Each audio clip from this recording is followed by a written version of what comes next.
Olá pessoal, tudo bem? Tô fazendo um vídeo aqui da Factor 150. O barulho do motor do lado esquerdo, barulho bem estranho.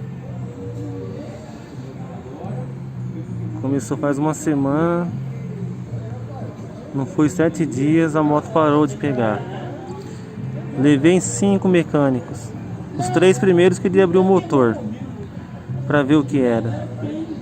A quarta oficina que eu levei era na concessionária da Yamaha.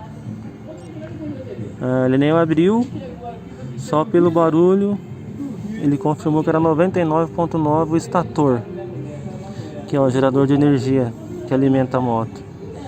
Levei no quinto mecânico a mesma coisa, sem abrir, pelo barulho ele falou que era o estator. Trocou o estator, a moto ficou outra, nova. Parou o barulho, parece que a moto estava turbinada com o estator queimado. Trocou, ficou 0 bala. É isso aí. Um abraço.